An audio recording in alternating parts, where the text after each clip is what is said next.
Okay, that is an example of trail braking benefit.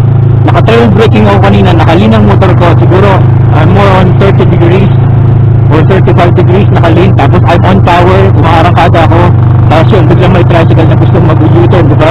Buti na lang, I'm on lean, I'm on trail braking, I'm ready for the brakes, I'm ready to add more brakes.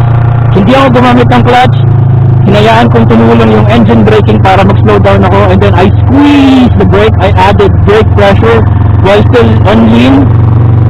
As long as you know how to use the brake, front brakes, hindi ka na ibabagsak kahit nakahiga ang motor.